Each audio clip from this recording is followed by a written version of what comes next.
हमको बैठा के उठा के ले जाया जा रहा है जान मारने के लिए।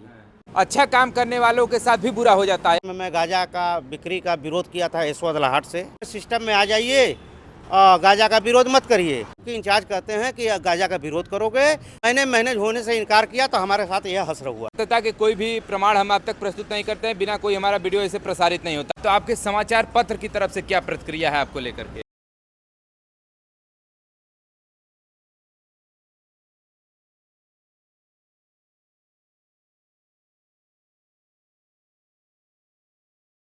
पत्रकार हमेशा सच दिखाने की कोशिश करता है, उसी सच दिखाने की कोशिश में लोगों के हत्थे चढ़ जाता है। ऐसे लोगों के जो बुरे काम करते हैं, बुरे काम करने का अंजाम बुरा होता है, ये तो कहा जाता है इतिहास के पन्नों में, लेकिन अच्छा काम करने वालों के साथ भी बुरा हो जाता है। आप हमारे सामने देख पा रहे हैं एक व्यक्ति खड़े हुए हैं, ये एक पत्रकार हैं, वो भी समाचार पत्र के पत्रकार हैं और एक गांजा तस्कर का विरोध कर रहे थे और एक साध्वी हत्याकांड यहाँ पर नारायणपुर में हुआ था, उसी को उजागर करने के पीछे इनका हाथ है। इसी को लेकर के लोगों में एक खटास बनी हुई थी, इसीलिए गांजा तस्करी के मामले में फिर उसके बाद इनको यहाँ से किडनैप करने का प्रयास किया जाता है, इनको दूसरी जगह बुलाने का प्रयास किया जाता है, लेकिन ये खुद इनको बुलाते हैं यहाँ पर। चूँकि यहाँ पर इनके एजेंसी पे तमाम सीसीटीवी कैमरे हैं, वहाँ भी लगा हुआ है, बगल में यहाँ पर भी आप देख सकते हैं, यहाँ पर सीसीटीवी कैमरा लगा हुआ है।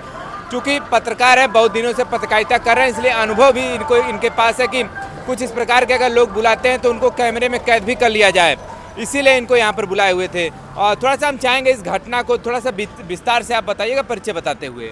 मेरा नाम श्री प्रकाश गुप्ता है, मैं राष्ट्रीय दैनिक समाचार पत्र का एक नारायणपुर का संवाददाता हूँ। घटना ये है कि साध्वी हत्याकांड हुआ था, उसका उजागर करने के लिए बहुत दिनों से लगा हूँ, जिससे पुलिस नाराज रहती है, अपराधी नाराज रहते हैं।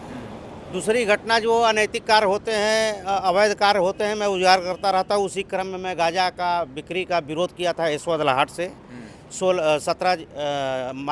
17 जनवरी को। उसी से खुन्नस खाए कुछ गांजा माफियाओं ने हमारे ऊपर अपहरण करके हमको ले जा रहे थे जान मारने के लिए। घटना ये हुआ कि 7 तारीख को हमको एक रज्जब अली नाम का व्यक्ति ने फ़ोन किया। मैं उसको जानता पहचाना नहीं था, और एक हमारे पत्रकार मित्र थे, वो भी बताए कि वो रज्जब भी पत्रकार है, बात करना चाहता है, बुलाया जी मिल लीजिए। हमने गया, मिला तो उन्होंने गांजा की बात कही कि आप गांजा का विरोध मत करिए, आप जो सिस्टम है सिस्टम में आ जाइए, गांजा का विरोध मत करिए। तो हमने कहा कि अपना सिस्टम देखिए, हम अपना सिस्टम देखते हैं। फिर वहाँ से हम वापस चले आए। फिर लगभग 5-6 बजे के लगभग, पौने 6 बजे के लगभग फिर फ़ोन किया कि भैया बस एक बार 1 मिनट के लिए आ जाइए, मैं कटरे पर आया हूँ, आप बस 1 मिनट वेट करके चले जाइएगा, जो आपको करना हो करिएगा। मैं उसके विश्वास में आके अपने कटरे पर, चूँकि मेरा कटरा था, मैं बराबर आता जाता हूँ, यही जो पीछे, हाँ पीछे ये कटरे पर मैं आया तो यहाँ पहले से मौजूद 4 लोग थे, मैं समझ नहीं पाया। वो फिर उससे बात होने लगी, वो बताया कि ये सब गांजा विक्रेता हैं और ये लोग गांजा के लोग हैं, आप बात कर लीजिए। हम कहे कि बात करने की ज़रूरत नहीं है, मैं कहे मैनेज हो जाइए, हम कहे मैनेज नहीं होंगे। इसी बात को लेकर हम उनके प्लानिंग को नहीं समझ सका। बात करते करते हुए हमको धक्का मारते हुए बाइक पर ले जाके तब से 2 मोटरसाइकिल वाले और आ गए, अपराधी किस्म के 6 मिल के हमको धक्का मारते हुए बाइक पर ज़बरदस्ती बैठाकर उठाकर जान मारने के लिए ले जा रहे थे। बाइक फिर असंतुलित होकर गिरी, हमारे किराएदार दौड़े और लोगों राहगीरों ने दौड़ा, तो सब छोड़ के हमें भाग गए। मैंने तुरंत SHO अदलाहाट को सूचना दिया, एडिशनल SP OP सिंह को सूचना दिया कि मेरी अपहरण हो रही थी, मैं गांजा का विरोध करता हूं, मैं साध्वी हत्याकांड को उजागर का दबाव बनता हूं, इसीलिए मैं किसी को पहचानता नहीं हूं। एक आदमी को मैं पहचानता था, एक आदमी रज्जब अली को मैंने पुलिस के हवाले लोगों ने किया। उसके बाद मैं ये मामला फिर चौकी पर गया, हमने तहरीर लिखा, तो चौकी इंचार्ज कहते हैं कि गांजा का विरोध करोगे तो तुम्हारे साथ यही होगा, जो भी विरोध करेगा यही होगा। SHO ने कहा गांजा जो अपहरणकर्ता एक रज्जब अली नाम था, उससे कहा कि तुम FIR लिखो कि रंगदारी का मांग करते हैं, मैं इनको रंगदारी में जेल भेजूंगा। और सीधे गांजा माफियाओं ने बताया कि हम हर जगह महीना देते हैं SHO अदलाहाट और चौकी इंचार्ज नारायणपुर को, आप मेरा कुछ नहीं बिगाड़ पाओगे। उसी बहस के दौरान ये सब बात बताया गया था हमें। ऐसे आपसे ऑफलाइन बात हुआ था तो हमने सुना था कि आपसे पैसे की लेन देन की भी बात हो रही थी कि हाँ। आप मान जाइए। हाँ, समझौता का दबाव दिया जाता है कि जो खर्चा पानी है आप ले लीजिए, सब लोग मैनेज है, आप भी मैनेज हो जाइए। मैंने मैनेज होने से इनकार किया तो हमारे साथ यह हश्र हुआ। चलिए, मतलब इनका कहना है कि जैसे सब लोग को पैसा बढ़ता वैसे ही ये भी पैसा ले लें और शांत होकर के बैठ जाएं। हाँ, अब मेरी एफआईआर फिर उच्च अधिकारी के निर्देश पर दर्ज तो हो गई, मगर फिर चौकी इंचार्ज जो एसआई जो यहाँ महीना लेते हैं, खुद ही इन्वॉल्व हैं अवैध कार्यों में, उन्होंने मारपीट का झगड़ा दिखाया, जो कि सीसी फुटेज में सारी घटनाएं कैद हैं। सीसी फुटेज को नहीं मानते और उसको साधारण धारा में चालान कर दिए। आए दिन हमको धमकियां मिलती रहती है कि आप बचेंगे नहीं, आपका जान मार दिया जाएगा, आप मुकदमे वापस ले लीजिए, आप फड़फड़ाइए मत। हम दहशत में हैं, मेरा परिवार दहशत है। मेरी जान का कोई भी होता है, मेरे परिवार की कोई क्षति जान माल की होती है, पूरी जिम्मेदारी चौकी इंचार्ज SHO अदलाहट की होगी। हाँ, चलिए, बहुत बड़ा आरोप लगा रहे हैं उनके ऊपर आप। नहीं, आरोप यही है, उन्होंने खुद कहा है कि आप गांजा का विरोध करेंगे तो यही हश्र होगा। अपहरणकर्ता से खुद कह रहे हैं कि जो अपहरण करने वाले व्यक्ति से कि तू रंगदारी का एप्लीकेशन दो, मैं इनको रंगदारी में जेल भेजूंगा। अच्छा। उन्होंने खुद कहा है। खुद गांजा माफिया उस समय चिल्ला कहते थे कि मेरा चौकी थाना कुछ नहीं कर सकता, मैं महीना देके धंधा चलाता हूँ। चलिए, देखिए, ये बात रही इनके किडनैप की। अब हम इसके तह तक जाने की बात करेंगे, क्योंकि ये तो अभी जुबान से बोले हैं। अब इसकी हम लोग सत्यता की भी जांच करेंगे, क्योंकि बिना सत्यता के कोई भी प्रमाण हम आप तक प्रस्तुत नहीं करते हैं, बिना कोई हमारा वीडियो ऐसे प्रसारित नहीं होता है।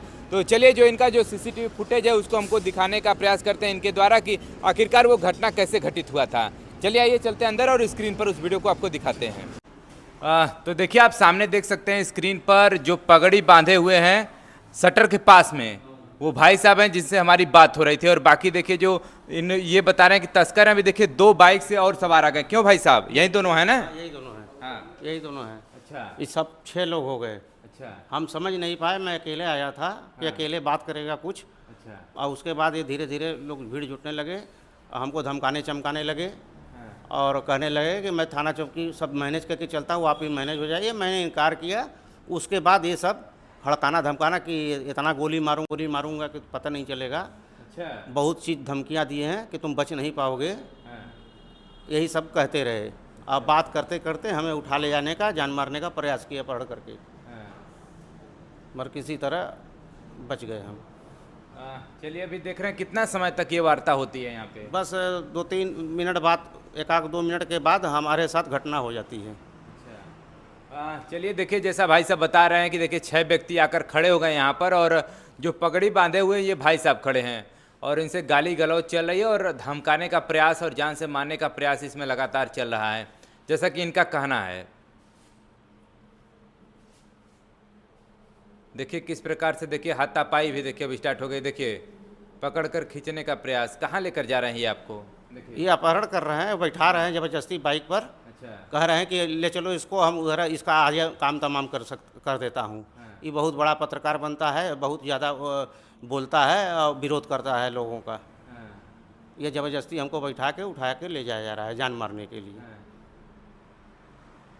हमारे किराएदार यहीं दौड़ रहे हैं किसी तरह बचाने के लिए, असंतुलित हुए। मेरे दोनों किराएदार हैं। देखिए अब हाँ, देखिए किस प्रकार से, देखिए इनको गिरफ्त में लिए जा रहे थे, लेकिन कहीं ना कहीं इनके जो साथी हैं उन्होंने इनकी जान को बचाया है। और अब दोबारा फिर वो क्या भग जाते हैं यहाँ से? हाँ, थोड़ी देर बाद ये भग जाते हैं। जब मैं पुलिस को सूचना देता हूँ, अभी रहते हैं, फिर थोड़ी देर बाद भग जाते हैं। इनको आप लोगों के द्वारा पकड़ा नहीं गया? फिर पकड़ा जाता है। चलिए, देखा आपने, देखा कि किस प्रकार से CCTV फुटेज में वो पूरी घटना कैद है जो इन्होंने बताया था। और इसके बाद जब आप लोग फिर पुलिस को सूचना देते हैं, फिर सुसंगत में धाराएं दर्ज होती हैं, जो आपका मुकदमा दर्ज होता है, फिर आगे की क्या कार्रवाई होती है? आगे की कार्रवाई यही होती है कि लोग अपहरणकर्ता गांजा माफियाओं से महीना लेते हैं और उनसे मिलकर मोटी रकम लेके विवेचना में सीसी फुटेज को दरकिनार कर, पूरी घटना को दरकिनार कर, 100 मारपीट दिखा के, विवेचना में मारपीट दिखा के SI चौकी इंचार्ज जयदीप सिंह मारपीट का घटना दिखा के 151, 116, 716 दिखा के इसको SDM के यहाँ से जमानत मिल जाता है। उसके बाद हमको बराबर धमकियां मिल रही है, हमारे परिवार को जान मारने की धमकियां बराबर मिल रही हैं। अच्छा, तो यह बताएं कि ये तो जो घटना आपने बताया, तो आपके समाचार पत्र की तरफ से क्या प्रतिक्रिया है आपको लेकर के? हमारे समाचार पत्र में समाचार में छपा हुआ है, कई बार छपा, FIR हुआ तब छपा, अपहरण हुआ तब छपा, उसके बाद भी छपा हुआ है। इसकी लोग घोर निंदा भी किए हैं, मगर पुलिस के ऊपर कोई प्रभाव नहीं पड़ती है। चलिए, आपके द्वारा ट्वीट वगैरह भी किया गया है? हाँ, ट्वीट किया गया है, मगर अभी तक अधिकारी, हमको लगता है संभवतः नवरात्र और जो मुसलमानों का त्यौहार था रमज़ान, और इसी में व्यस्त हैं। अभी इसको गंभीरता से नहीं लिया गया है।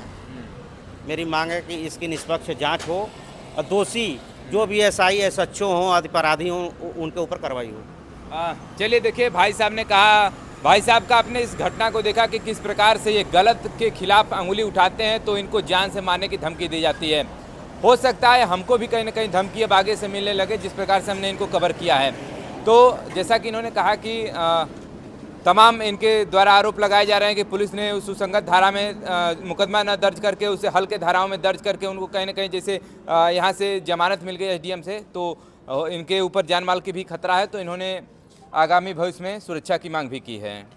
हमारी भाई, जो भी हमारे साथ घटना घटेगी उसकी जिम्मेदार पुलिस प्रशासन होगी, क्योंकि यही अपराधियों को हल्के धारा में करके छोड़े हैं। इनकी पूरी जिम्मेदारी, इनकी मिलीभगत है। चलिए, कहीं ना कहीं ये दुखद घटना है और कहीं ना कहीं पत्रकार समूह के लिए तो एक दुखद घटना है ही। चलिए, ऐसे ही तमाम और भी इन्फॉर्मेटिव वीडियो हम आप तक लाते रहेंगे। जुड़े रहिए हमारे चैनल के साथ। खबर देखने के लिए बहुत बहुत धन्यवाद।